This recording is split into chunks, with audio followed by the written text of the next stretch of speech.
Hey everybody, welcome to another episode of Falcons Corner. Voice of the Falcons, Mike Rickard, here with my co-host, Sports Information Director, Chris Sawyer. Chris, welcome back. Hey, Mike. Show number 3, we're back. Number 3. Thank you, everybody, for keeping the ratings up, keeping us on the air. Exactly. Before we start, we are filming Tuesday, the day after Veterans Day. We just wanted to give a quick shout-out to all our veterans. We have a huge veteran student population here on campus. Not only that, the president of the school has served our country too. So a big shout out and a thank you to all of our veterans, of course.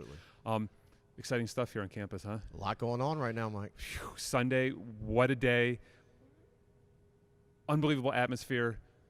Great college football game. What are your thoughts? It was, and for the time I've been here, that was the best crowd we had, I think, all season. Absolutely. And even on our Falcons network, our Elsie fan, we had over 4,000 views on our live stream as well. But what a game. We jumped out quick. They came back, but it was a great college Ring football the bell. game. Calvin Bell setting the tone early, and we're going to have some interviews with some of those guys and Coach Duda that we took on the field on Sunday after the game. But Calvin Bell setting the tone early, offensive line really sending the message. And, you know, Calvin Bell was just named Northeast Football Conference Offensive Player of the Week, 139 yards this week. Put him on their back. 17 or 19 carries or something like that. Put him on average. their back. Yeah.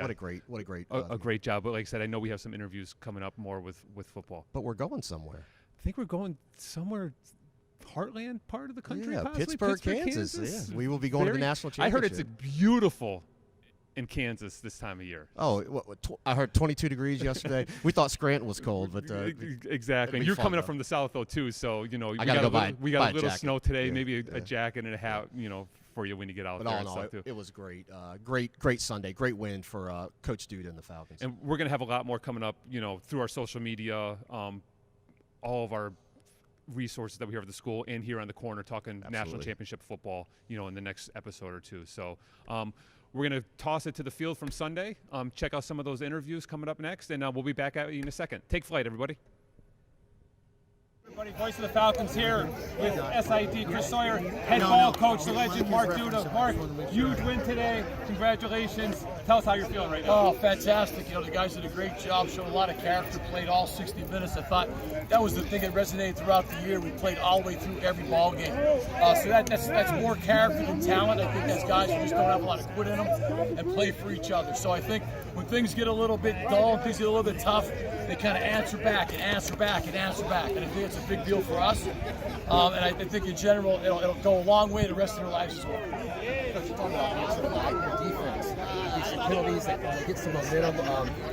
Coach military, but your defense will come away with them. Play, get them back, and they come up big. And then down here, late in the game, gave your offense great position. Yeah, you know, we were fortunate to separate it from the ball, I think 5 times or 6 times. And I can remember being out here on Wednesday night, it was about 25 degrees. And I told them, you know, it won't be 25 degrees in Georgia. And so those kids are great athletes over there, but the first time they got a little bit of cold, this ball gets a little slick in the cold. It's not the same kind of football, and it seemed like we took the ball from them a little bit more. That was big changes in momentum. So I think that we played tough all the way through. And let's face it, we rushed the passer, I bet you as good as anybody they've seen all year. And it's tough to throw the football when you're in that kind of duress and it makes a lot of mistakes. So I think, and offensively, timely, right, finishing drives. Well, speaking of offense, Calvin Bell coming in. Another start for him, replacing, you know, he's been feeling a little bit with injuries. Set the tone right off the bat, head down, knocking people over. Tell us a little bit about Calvin. Well, you know, it's amazing. We have 5 running backs, and we use all 5. And most of the time, that would cause people to be very, very selfish with one another for carries. Not the case. It's a great room. Okay, when you see the room, when they sit in their meeting room, they're dear friends. They've been here for 2 years together, and they don't care who scores as long as we score. And that changes the attitude of the ball club.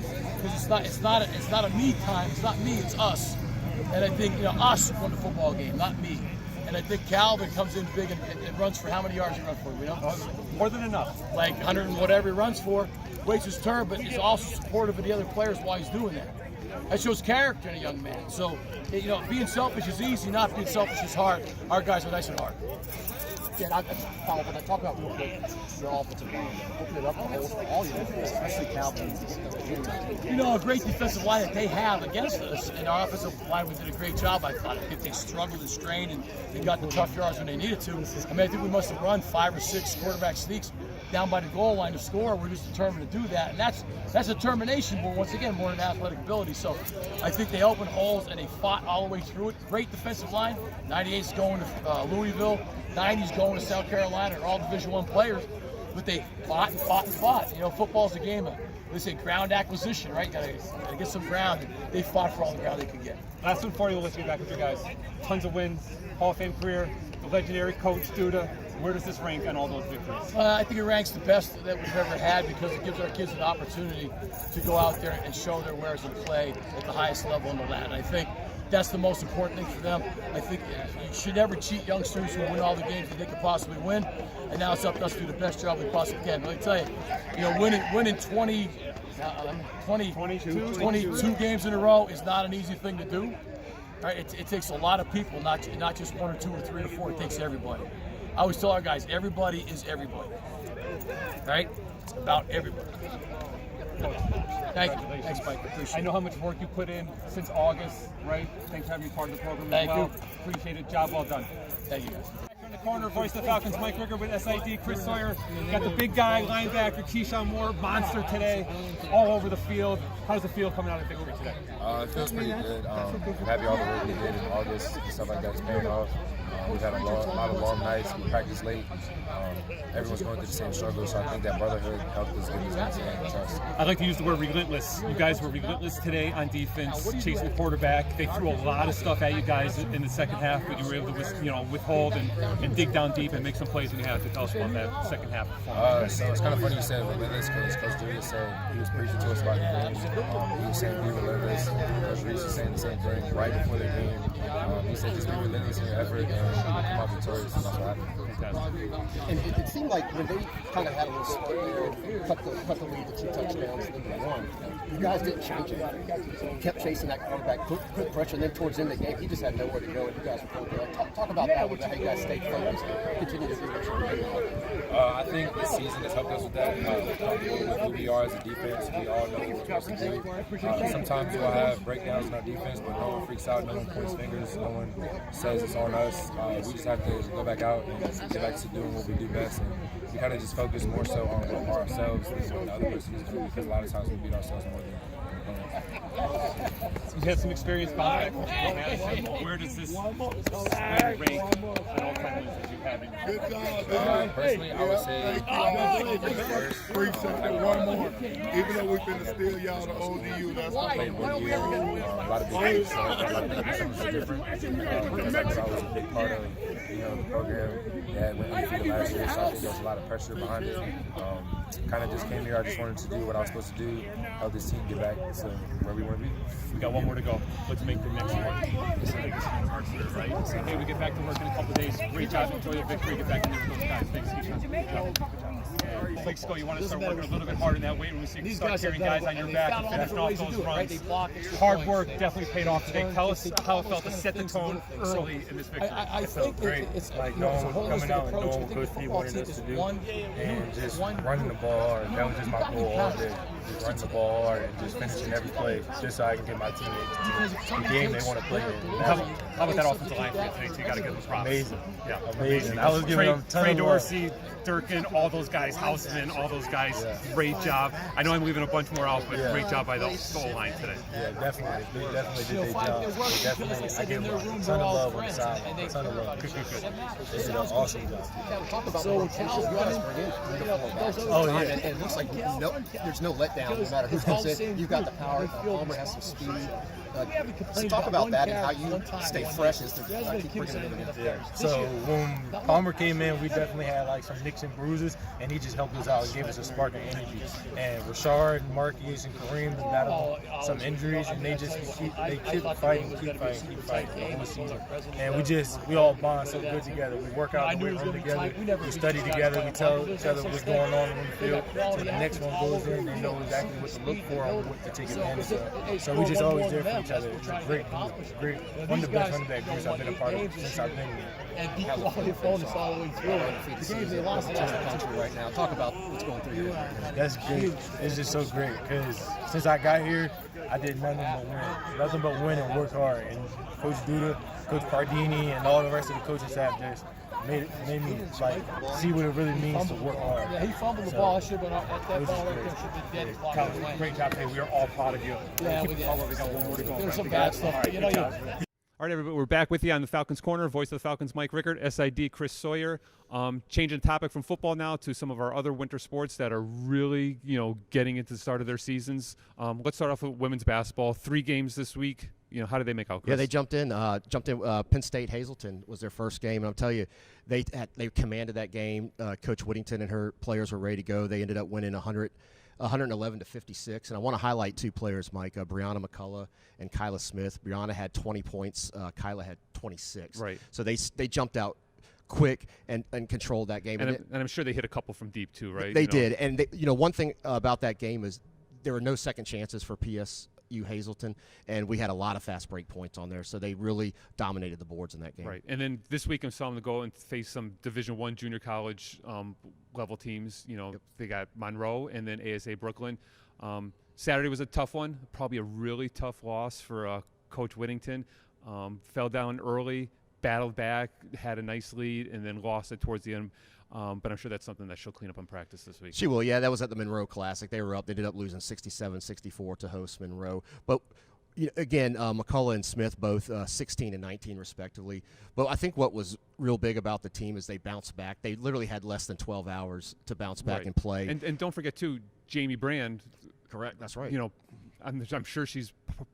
I don't know if she's a starting 5 yet, since we haven't had a home game and having to watch. But she's in the mix. If she's not in the 5, she's first, second off the bench. So the fact that she was at volleyball regionals, that's right. Could have hurt them just a little bit, at least depth-wise. And that's a great point. And they'll get we'll talk about volleyball in a second, but Brand will be back with basketball. They did bounce back against ASA Brooklyn for a nice 57-39 victory. They really controlled that game, dominated. They jumped out to a big lead. We were watching it at the football game on our phones. But, again, McCullough and Smith. McCullough had 15. Smith added 8. But, again, all in all, great effort by the ladies to go 2-1 in the first week of the season. They were ranked 7th preseason. They only dropped 1 to 8 this week. So when you lose to a Division I team, I mean, exactly. And I know that Bree and everyone had a great game. Bree, Kyla, Kiana Price, really balled out pretty good on Sunday. And then we can't forget about Sierra Lloyd, who's absolutely just a stat stuffer. Yeah. She'll give you 10, 5, and 5, and throw in 3 or 4 steals there too. So great job by the women this weekend. And it's nice. We can watch them wherever a lot of people are live streaming games, and we'll be live streaming the games here. So encourage everybody to check that out as we put it on social media. Yep. Even if it's away, we put it out there to make sure you can watch the team. Good. Wrestling had a big weekend this weekend too. They did. Electric City Duels at the University of Scranton. I think they've had 5 matches. It was a really tough, stiff competition. Nate White again, showing why he is a junior college All-American. 4-0. They had 5 matches. I think one of them he didn't have a match that he could participate in, but that's a busy Saturday. It was Electric City Duels, but they did walk away. Lackawanna did defeat Middlesex 36-18.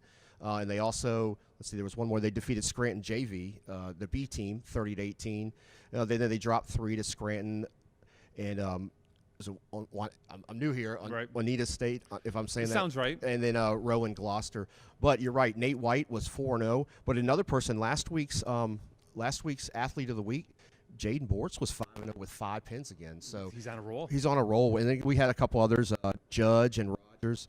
Both had winning records. So we've got some wrestlers right now that are really doing well as they get into the season. Good. And we want them to peak, for their championships, of course, too, Absolutely. and get that national. And we thought that's the great thing about wrestling. A lot of these guys can qualify for those which would be great for them and great for Coach Fox, great for the program. We mentioned volleyball briefly during our little basketball segment with Jamie Brand. They had a big win on Saturday in regionals, right? They lost their first one, in a competitive match, but came back against Ulster. And we're down 2-0, came back to win in 5. Yeah, and it qualified them for the semifinals of the Northeast District. So that was a great comeback, because think about it. They could have folded. The end of the season, it's over. We'll just give it up. Yeah, let's go pack it in. We'll have Sunday off, whether we go to the football game or just stay home and relax. But really shows the fight and the character in those girls. And our big 3 again carried them. You look at the stats: Lockhart, Townsend, and we talked about Brand. Yep. What a great year for them. They finished 500, but to go to the semifinals. just kind of go through what they went through. They ended up winning in the regular season. I think it was the last 3 out of their 4 matches to get them into the Region 19 tournament. So again, hats off to Coach Fitzsimmons, Coach Fitzsimmons and his team on what they did this year. Yep, really great season for them. I know we'll have some of those girls back, so hopefully we could get on that recruiting trail and add a couple more pieces and, play for those volleyball championships. It's nice to get some volleyball banners up here in the Union. Esports, we talked about it last week. They're on a roll. They're on a roll. Rocket League. Rocket League. They Rocket League, when you really look at our teams, Rocket League is one of the teams that is really starting to play really well. They actually, RPI had beat us in Overwatch, so the Rocket League team was ready to take them home, and they beat them last night 3-1 in a match. And what a great job they're doing, and just getting it out there again nationally, but to win and to beat some of these teams that are a little bit more prominent than we are is a great job by esports. Yep, they continue to keep the ball rolling, so to speak. Yeah. And doing a good job, and it's nice to see them putting some victories up on that board. Absolutely. I mean, that's really, we're winding down here. We got listen, we have a special guest. Very excited. Yes. I got to talk to him before we started taping. He would not keep quiet. You cannot keep this next to quiet. This show is going to run long today. I have a feeling. Stay tuned. We have coming up with our special guest here at the Student Union from the Perch. We'll be back in a second. Hey everybody, we're back here at Falcons Corner. Voice of the Falcons, Mike Rickert, SID, Chris Sawyer, with our special guest, Elsie the Falcon. Elsie, welcome to the Falcons Corner. Welcome to the Perch. How's everything going today? Feeling okay? Yep. Chris, what do you think of Elsie? Elsie's great. You know what? It's great to have Elsie here on the Perch because that's really what it's all about. And Elsie's been really active at the games, and when they introduced Elsie as the new mascot for the Falcons, what a great day that was. It was a fantastic day. He's new on campus, right? Elsie, how's the first couple weeks of classes been? Everything going okay here at the school? What's probably your favorite class, your best experience you've had so far here on campus? That's well said, Chris. He's a well-spoken bird. I think he likes all his classes. And how's it been too adjusting to being the new mascot and the students? Are they enjoying you and you making a lot of friends? It's awesome seeing you around the football games. Are you planning on being at some of our women's basketball games and some wrestling events here at the Student Union too? Yep. How's the Perch? Do you like it up here? You think you can make a little home for yourself up here on the Perch? I saw he was making a little nest up here. I think we might have to check on him a little bit later today, make sure he's not up here. I think so. If Elsie's missing from class, we know where to tell the professors, where Elsie's at for the day. And last thing, okay, so you're a new student here. I'm from the South. It snowed today. Is it cold? You do have some nice, you are built pretty good here though, right? You got some nice feathers, keep you a little bit warm. Head is kind of warm and stuff too. So it's, you're managing. Awesome. Everyone, Elsie, the new Falcon bird, see him around campus, all our special events, all athletic events. We'll be back with you. All right, Chris, that's a wrap on our third show. Another great episode, I'd have to say. What a great interview we just had, too. Fantastic. Be sure to tune in the next couple weeks as we talk a lot of national and junior college national championship football. We'll give some insights on Mississippi Gulf Coast, what our kids are doing, the adjustments they have to make with their schedules. But it's exciting times here at Lackawanna College. Make sure you keep tuning in. We'll catch you next time from the Perch here at the Union. Thanks, everybody.